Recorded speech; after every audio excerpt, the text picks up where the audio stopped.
Robot and Zombie. The eternal mystery of suburban domination via egg procurement. An entrepreneurial springtime heist the sun cast a soft golden light over the quaint New England town of Ipswich Hollow as spring blossoms fluttered through the air. It was the mid-1990s, and Easter was in full bloom. The picturesque streets were lined with families, pastel-colored egg baskets in hand, while squealing children prepared for the annual Easter egg hunt. But this year, there was an uninvited pair ready to shake things up. Robot and Zombie.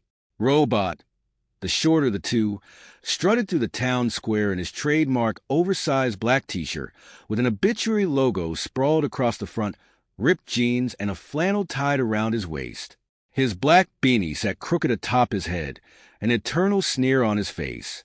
Zombie, his slow-moving companion, lumbered behind in his torn Slayer concert shirt, chain wallet jangling, his rotting limbs giving off an unmistakable stench of decay. "I told you, Z," Robot boasted, snapping his fingers as if he had come up with the greatest plan in the history of mankind. "This is a big one. These rich little brats are going to pay top dollar for these eggs. You know why? Because I'm a genius. They love this holiday garbage, and I'm cashing in." Zombie only mumbled the word eggs under his breath, his clouded eyes wandering as if he was more interested in possibly biting off Robot's head than anything else. Robot waved him off, as he always did. The duo made their way to the park, where the Easter egg hunt was just beginning. Families had gathered, and a large, egg-shaped balloon floated over the entrance, bouncing gently in the breeze. Robot looked around with disdain, muttering to himself about how lame everything looked.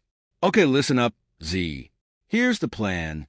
You stumble around like the big, dumb corpse you are, distract these idiots, and I swoop in, grab all the eggs, and sell them to the highest bidder." Robot puffed his chest out, his fingers gesticulating wildly. "We make a killing, and you keep your head to yourself." As they approached the gathering crowd, the town's teens, Kathy, Vanessa, and Cindy, spotted them and exchanged looks.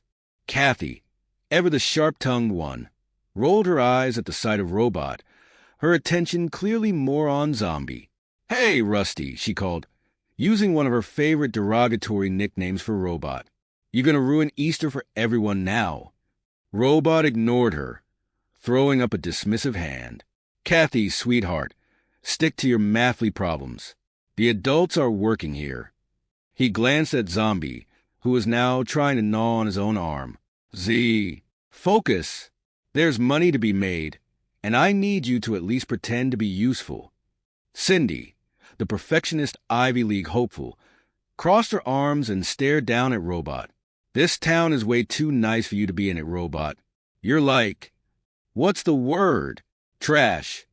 "Oh, I'm trash, huh? How's it feel being jealous of my natural charisma? They've been trying to keep me down for years. They're afraid of my potential." Robot spat back, shoving his hands into his pockets as he sized up the crowd of children hunting for brightly colored eggs. The egg hunt had begun, with kids darting across the park, filling their baskets with candy-stuffed treasures. Robot grinned wickedly as he surveyed the chaotic scene. "Perfect.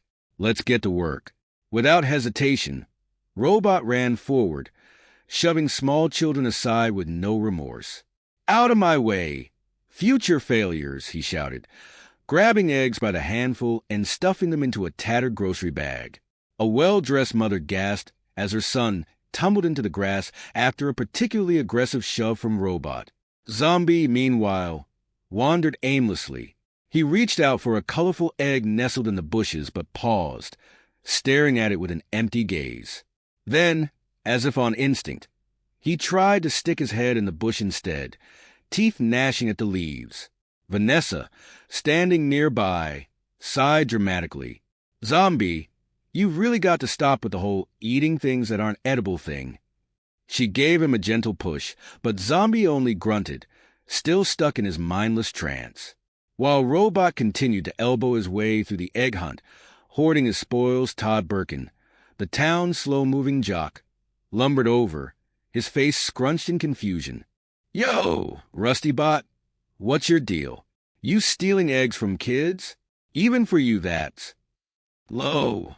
Robot turned on his heel, narrowing his eyes at Todd.